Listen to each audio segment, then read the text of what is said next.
Well, good morning, everyone. Hello. How are you? Ah, bonjour, monsieur. Comment ça va aujourd'hui? I'm speaking a little. Don't even get me going there. Good morning, everyone. My name is Daryl Law from 107.5 Dave Rocks. I host a little show called The Morning Buzz. Honored to be here today, and always love hanging out with my friend Candace, who you'll be hearing from in a few moments. Look at that, eh? You're a star. I've known Candace for 10 years. Candace, of course, will tell her story. Always inspired whenever I'm around her, and it's funny because we got the email, and as soon as it came in, we were on the show, and Gail said, "Did you get that email from Candace?" And it just popped up, and it was like, so we argued over which one of us was coming. So I won.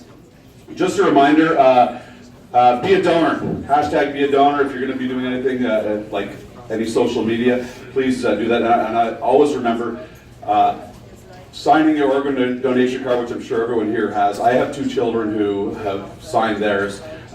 They are, and they've actually talked some of their friends or reminded their friends to do the same. Signing your donor card could save up to 8 lives. So I mean, that is just phenomenal. We also have had some tragic stories in the past little over a week. The Humboldt Broncos, we know the story of what happened there. And we're talking organ donation, and the decision sometimes has to be made by parents, or spouses, loved ones, to make that decision. Well, in this case, Logan Boulette, who was a Humboldt Broncos defenseman, he donated his organs, saved, I believe it's 4 lives that were saved. Also, a quick little story. I'm really good friends with David Ellingham and Kim LeBlanc. I don't know if you know their story, but Kim's son Tyler had an accident about 10 years ago, and he was brain dead, and they made the decision to donate his organs. And one of those donations was a heart, which went to a gentleman by the name of David Ellingham, who was a 40-year-old man who was literally pretty much done if he didn't get a heart transplant.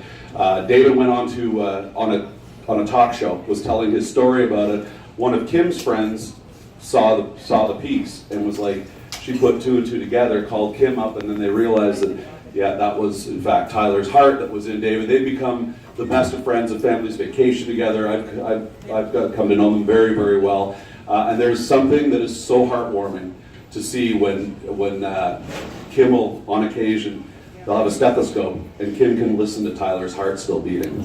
So, just amazing stories. That's why it is so important. I mean, I always say, and I mean, I'm not trying to sound trivial here, but what I've said to the kids when we were, talking about organ donations, that hey, if you're not going to be using it anyway, let somebody else who can live. Welcome aboard, everyone.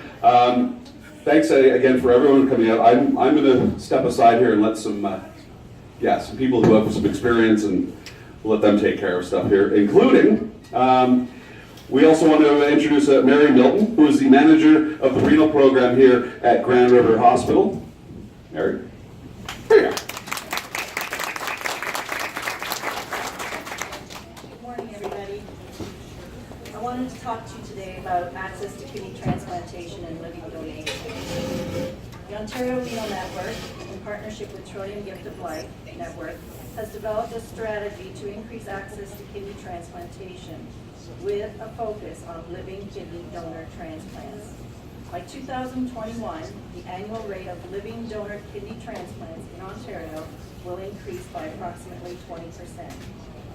This provincial strategy was launched in November 2017, and Grand River Hospital Regional Renal Program is one of the first 13 programs out of 26 participating. Over the next 2 years, each program will establish their quality improvement teams who will champion and drive quality improvement initiatives to meet the provincial goal of increasing living kidney donor transplants. Members of our QI team are here, and I would like to recognize them. We have 2 transplant ambassador leads, and they are both patient representatives, Susan McKenzie and Candace Coughlin. Nephrologist Dr. Jerry Rosenstein and Dr. Oded Friedman. Decision support analyst Wendy Lupton. Transplant coordinators Chantel Williams and Christine Benedetti. Quality improvement consultant Amit Khanna. Clinical secretary Kate McCabe, and renal program administrator Deacon, Hendrik, and I. Key strategies: the quality improvement teams will leverage ORN and the Trillium Gift of Life data to foster a quality improvement culture. We also have a transplant ambassador program, which provides the opportunity for patients and their families to interact in person with engaged, passionate volunteers who are living kidney donors or transplant recipients. At each renal program, 2 transplant ambassador leads, who are members of our team, will help manage TAP locally, which includes the recruitment and comprehensive training for volunteers. We also have transplant education initiatives, a continuing repository of existing and new transplant education tools made accessible to regional renal programs, such as these brochures here, How to Live with a Living Donor and the Living Donor Process, how to find a living donor. Explore Transplant Ontario is also a patient and provider education package. This includes several brochures and videos of patient testimonials regarding transplantation and living donation. So how can we move the needle in a positive direction for living donation? First is by direct donation. This is where a living donor donates a kidney to a specific kidney patient. There's also indirect donation, where a living donor donates a kidney even though they don't know a specific person who needs one. People also donate for personal reasons or spiritual reasons. They can choose to donate to a single kidney or can join the National Paired Donation Program. The paired donation helps when 2 kidney patients have donors who aren't good matches for them. The 2 kidney patients swap the donors so they can each have a good match for their kidneys. So our next speaker I'll call upon is a colleague that I've known for just a few years, and it's Dr. Jerry Rosenstein, and he is our Chief Nephrology and Medical Director of Grand Rivers Hospital's Regional Renal Program.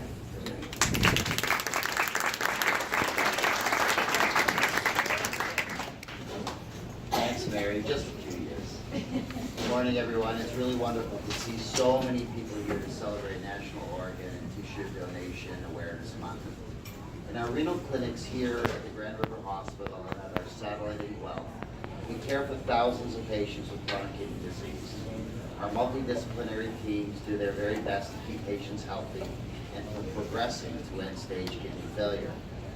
Nevertheless, we have over 500 patients on dialysis here in Kitchener at both the Grand River and Freeport sites, as well as in Guelph and our other satellite in Palmerston. Again, we do our best to keep our patients feeling well, but we all know how onerous and difficult life on dialysis can be and the negative impact it can have on our patients' quality of life. For me, in a perfect world, dialysis should always be considered as merely a bridge until a patient can receive a kidney transplant, really the ultimate treatment for failed kidneys. Unfortunately, in the real world, not everyone can have a transplant. Many patients have significant other medical issues that preclude transplantation as a safe, appropriate treatment. Nonetheless, our fantastic, hardworking transplant coordinators, Chantel Williams here at Grand River and Chris Benedetti in Guelph, are very actively involved in the assessments of over 200 potential recipients, not to mention dozens of possible donors. As you can well imagine, the workups are extremely thorough and comprehensive. 2 years ago, we hit a record number of 50 patients receiving kidney transplants. Last year, our numbers were down to a still very respectable 32 transplants, but only 8 were from living donors. This year, we've already had 12 patients receive kidneys, but only 1 came from a living donor. Which leads me to a story I'd like to share. Last summer, a casual friend who I speak to infrequently called to chat. Michael is a lawyer, so when a lawyer calls, even if it's a friend, it's always a little concerning. But the reason he called was to ask me what I knew about being a kidney transplant donor. I was immediately concerned about the health of his wife and 3 sons, but he assured me that everyone was fine. He had a friend though, a neighbor, a father of 3 in his late 40s with hereditary kidney disease, who was heading towards dialysis. He knew what he was facing as his father was on dialysis and had experienced a very difficult time. This fellow was terrified and my friend was considering giving him a kidney. I told him what I knew and I gave him some resources to read on his own. Remember, he's a lawyer. In March, we ran into each other at another mutual friend's home, and I had to ask him what ended up happening. He told me that on April 10th, he was giving his neighbor a kidney. Unfortunately, due to the recipient, who is now on dialysis, developed a line infection. The transplant was delayed and has been rescheduled for May. My friend Michael, however, remains steadfast and resolute in his plans to proceed in his desire to not only save a life, but to make it a happy, fulfilling, and full quality life again for his friend. Which brings me to the best part of my little contribution today, and that's introducing Candace Coggins. Now, anybody who knows anything about kidney disease advocacy in our area knows Candace. Despite what I thought was her youthful age, she has been a tireless champion for all things kidney related for years, whether it be her involvement in local planning initiatives, fundraising at Kidney Foundation walks, runs, and golf tournaments, or simply charming old nephrologists into embarrassing themselves in celebrity fashion shows. She's done it all, and we're very fortunate to have her as part of our Ribbon family. Candace is going to tell you about an exciting new initiative she's leading locally that will hopefully produce many more people like my friend Michael. Candace?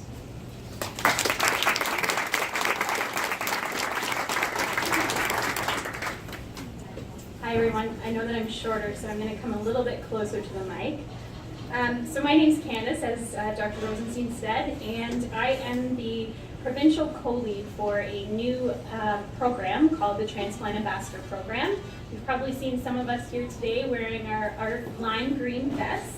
And TAP is a patient-led research initiative that is being launched across 13 hospitals for the next couple of years, and then we will launch in the other 13 hospitals in the following years. And what our aim is to break down barriers to living donation for kidney transplant. So our goal as kidney donors and recipients is to reach out to family members and to current kidney patients who are going through their journey and to share our experiences so that they can talk to somebody who has actually been through what they're going through and to help them through that experience, because all of us have said who have been part of this journey that the one thing we would have really loved to have is somebody to talk to who has been through that experience. So that's where we come in with these slime green vests, as one of our social workers has called them. And what we're doing is we are going into the hospitals, into the multi-care kidney clinics, into the dialysis units, and speaking one-on-one with patients about how we can help them through this process. As we all know, the living donor rates have stagnated over the last 10 years. And we do also know that living kidney donation is the best option for patients. Generally, there are shorter wait times to get the kidneys, and there's longer longevity with the kidneys that are donated. As well as some people here have told today, their donors get to be part of saving life. So my mom is actually my donor, and she's here in the corner. She probably doesn't want to be recognized, but she's part of the Transplant Ambassador Program as well. And today you may meet some people who are donors and recipients, so make sure to talk to them about their experiences. As Dr. Rosenstein has said, I am also a transplant recipient. I was a crash start, so had no knowledge of my previous existence of kidney disease. So I spent 3 weeks in Grand River Hospital as an inpatient, and after 2 days of knowing that I had kidney disease, I started hemodialysis. So I did that procedure 3 times a week for about 4.5 hours until I was stable enough to do peritoneal dialysis at home, which gave me the freedom to go on a cruise and to go to BC and visit family. And just shortly beyond a year, my mother was worked up to be my living donor, and she got to give me a kidney on September 9th of 2009. So this year we will be celebrating our 9th anniversary, which is very special, of all of the 9s in our life. And since getting my transplant, I've been able to travel the world. I finished my university degree, and I got married to my husband, who's also here today. And have been able to do things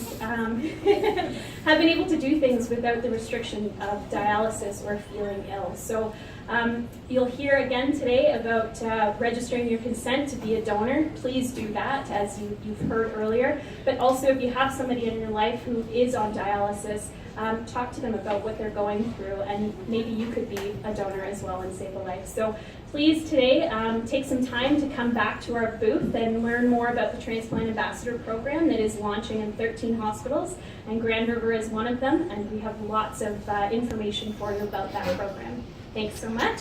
And now it is my great honor to get to introduce Dr. Hosek, who is the Medical Director of Critical Care and the Hospital Donation Physician.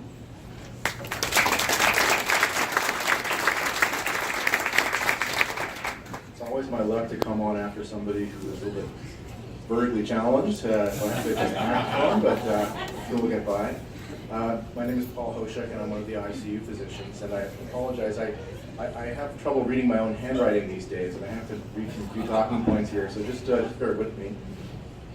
I'm the hospital's donation physician, and what that means is that I work in tandem, in partnership with Filling Gift of Life Network and our other hospital partners to try to smooth the way and pave the path for people who are critically ill, people who are facing the end of their life, to participate or to have the opportunity to donate their organs to somebody whose life can be made better by that donation. As you probably already heard, a single organ donor can save up to 8 lives, but the tissue donations also can improve the lives of up to 75 others. Now, sadly, more than 1,500 people in Ontario alone are on the organ transplant waiting list, and one of those people passes away every 3 days while on that list. The other sad part about this is that of the available donors in Ontario, less than a third, 32%, are actually registered to be organ donors. So we can do a whole lot better as a society in terms of getting ourselves registered and giving consent for organ donations. One of the ways we can do that is to go to beadonor.ca and register. All you need is your health card in a few minutes, and you can register yourself. Or when you, I believe when you still renew your license, you have the opportunity there as well. But beadonor.ca is probably the easiest way to do that. Just make sure you don't go to beadonair.ca, because then you're just going to get a tasty sandwich at that. So, I'm reminded every time I think about organ donation of a riddle that my son actually told me, and it goes like this. And feel free to answer if you know the answer. When is the best time to plant a tree? Any takers out there? Right now. Well, the answer is 100 years ago. When is the second best time to plant a tree? Right now. Right now, exactly. And to me, that helps me reflect on a lot of the things in life that we have the opportunity to do but just haven't gotten around to yet, such as planting a tree, calling your mom, going to the gym, spending more time with your kids, all that stuff we would have and could have and should have done, but really haven't had the opportunity to do, we can still do. And in my opinion, going to beadonor.ca is one of those things. Maybe it's crossed your mind, maybe some of the stories you've heard this morning are enough to make you go to your computer at home and go to the website and register. But if that has crossed your mind this morning, please go there, please do that, and help us plant a tree. Thank you.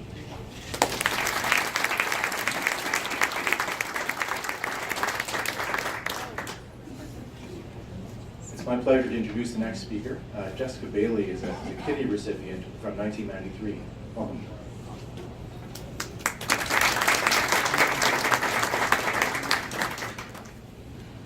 So, as you just heard, I do have a kidney transplant, and if you can't do the math, it's 24 years old. I'm also vertically challenged. And transplants do save lives and increase the quality of life dramatically for the better. When I was very little, I had an ear and nose infection, which I had very many of, go down and killed my kidneys. Somewhat rare. After being on dialysis for almost a year, which is not that fun, especially when you're a little kid, I received the most precious gift, my kidney. Through the years, it has allowed me to go to school, from primary to public, including through college and to work. The gift has allowed for everyday events to occur, including fun things like trips, camp, sports, which include a lot of dragon boat, and table tennis, which I recently won a gold medal last month. It's a lot of fun. Although there are still hills, they are not as bad as they used to be. We know that not everyone makes it back to the fun things in life, as every 3 days we lose someone, including my best friend, Katie, who would have turned 35 this week. I will always miss her. We unfortunately know the gift saved lives, but not forever. With major strides in technology and medication, this is being allowed to work longer and longer. We know that when we get the call that another family is saying goodbye to a loved one, but is also a hero, because one person can save up to 8 lives. Think about that. That is almost a baseball team without subs. We thank them and think of them often, publicly and privately. We have heard there are many people waiting for organs in the KW Cambridge, Waterloo region area. Most of these people are waiting for a kidney, including me. After 24 years of keeping up with me, it can no longer do so. As many of you know, I'm very active. I am now doing home hemo, which is going very well. I'm happy to see the new TAP program and the live donor program, as I am in the works of getting tested for hopefully a family member to donate a kidney to me. As many of you know, there are not always the capability of a family member to donate. So please consider signing up to be a hero at a side time and talk to your family about this choice. As we have seen lately in the news, heroes do exist and transplants do save lives. Thank you.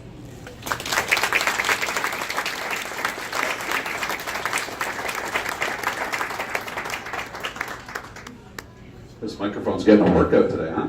There we go, up and down, up and down.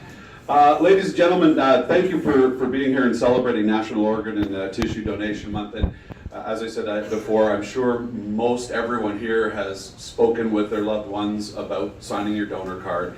If not, yeah, please do. We've heard about how important it is. We're looking for one.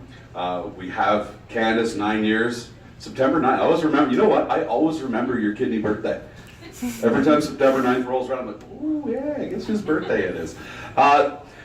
We'd like to thank everyone who's come up and shared their stories with us. The idea was to celebrate, collaborate, and of course, eat cake, which is what we're going to be doing any time now. Thank you so very much. Oh, by the way, I'm going to invite everyone to come up here to the podium to get your photo taken. All right, and remember, we heard the rules a little bit earlier about, pictures of groups and stuff like that. But thank you so much for coming out here. Enjoy the cake, and remember, talk to anyone that you know that may not have signed their donor card yet, and refer them to beadonor.ca. Thank you very much for coming. Thanks for having me out here, and enjoy the cake.